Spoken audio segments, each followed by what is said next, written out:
كل جثة ذكر جنبها حمامة ذكر، وكل جثة أنثى جنبها حمامة أنثى. قصتنا النهاردة بتبدأ في بني مزار، في قرية صغيرة اسمها شمس الدين.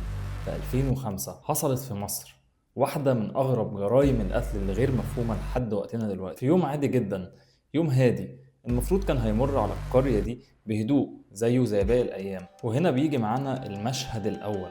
أبو بكر. أبو بكر كان عنده روتين حلو قوي كده.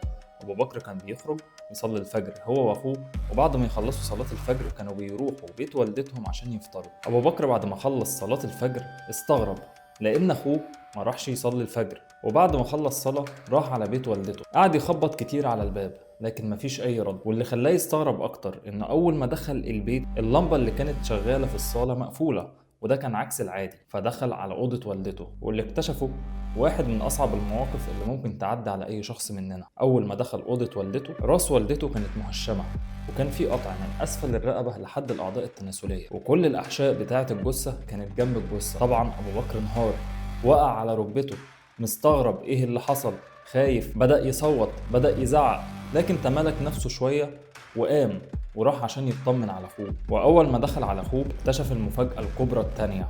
أخوه كان حاصل فيه نفس اللي حصل لوالدته بنفس التفاصيل بالظبط. طبعا انهار وبدأ يصوت جامد جدا وزعق جامد جدا. الأهالي اتجمعوا بسبب اللي حصل ده، وطبعا كلهم اتفاجئوا أول ما دخلوا البيت. ومن هنا بيحصل معانا المشهد التاني.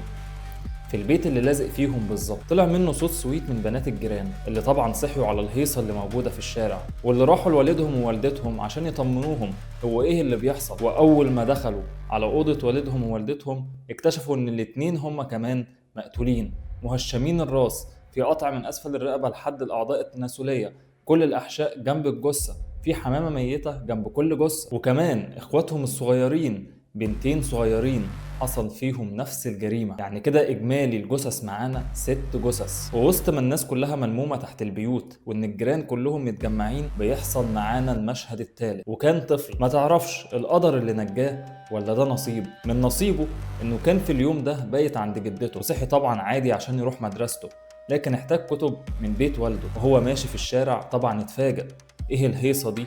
إيه الزحمة دي؟ كل اللي سمعه في ودانه قتل ودم. طبعا قلق جدا وخاف جدا، وطلع على بيت والده ووالدته وبدأ يخبط على الباب كتير لكن مفيش أي رد. افتكر إن معاه مفتاح، فتح الباب ودخل. وأول ما دخل على والده ووالدته اكتشف برضه المصيبة التالتة، إن والده ووالدته ميتين بنفس الطريقة، بنفس تفاصيل الجريمة بالظبط، واخواته الاتنين الصغيرين حاصل فيهم نفس الموضوع. يعني وصل معانا إجمالي الجثث في اليوم ده 10 جثث. طبعا الشرطة بدأت تيجي، وطبعا استغربوا، دي جريمة متكاملة، جريمة بمنتهى الدقة. بدأوا يوسعوا التحريات وبدأوا يدوروا أكتر، وبالفعل أول دليل مد وصلوا له إنهم لقوا فردة جزمة فوق سطح من البيوت. وسعوا التحريات أكتر، وفي النهاية وصلوا المشتبه. اتقبض على المشتبه ده، ووقتها الأمن قالوا إن المشتبه فيه ده مريض نفسي، وبالفعل بدأ يمثل الجريمة قدام أهالي القرية وكمان قدام الشرطة. لكن المفاجأة هنا إن المشتبه فيه ده خرج بعد 9 شهور بالظبط، وبعد ما خرج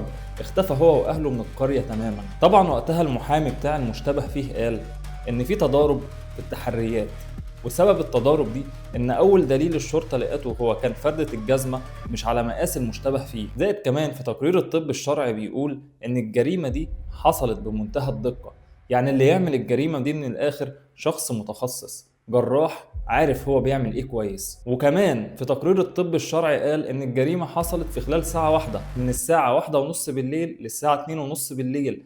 فازاي شخص طبيعي هيقتل ال10 دول بنفس الطريقه بنفس الدقة في خلال ساعة واحدة؟ وكمان مفيش أي حد من الجيران سمع صوت صراخ أو سمع صوت زعيق أو صوت مقاومة. والمحامي كمان بتاع المشتبه فيه ده جاب تقرير إن هو سليم عقليا 100%. ومن بعد كده القضية دي اتقفلت ضد مجهول، مفيش حد عارف هي حصلت ليه، أسبابها إيه الدافع اللي يخلي شخص يعمل الجريمة دي. ومن هنا بدأ يطلع نظريات طبعا من أهل القرية. أول نظرية فيهم إن الجريمة دي متعلقة بالسحر والشعوذة، والدليل بتاعهم إن راس مهشمة قطع من أول الرقبة لحد الأعضاء التناسلية، والأعضاء التناسلية كمان مختفية. فده كان دليل بالنسبة لهم إن دي جريمة عشان السحر والشعوذة. وتاني نظرية معانا كانت جريمة قتل عشان يفتحوا مقبرة فرعونية، وإن الرصد طلب ان الجريمه تحصل ل10 اشخاص وبالتفاصيل اللي انا قلتها لكم. النظريه الثالثه ان دي منظمه من منظمات بيع وتجاره الاعضاء، لكن مفيش دليل هنا والقضيه دي اتنست بسرعه، لان كل الاجزاء الداخليه للجثث كلها موجوده ومفيش غير الاعضاء التناسليه بس هي اللي مختفيه. فازاي تكون تجاره اعضاء؟ وبعد مرور 20 سنه من الحادثه دي لحد وقتنا الحالي القضية دي مقفولة ضد مجهول. القضية دي هتفضل من أغرب قضايا القتل اللي حصلت في مصر. أشوفكم في فيديوهات تانية. سلام.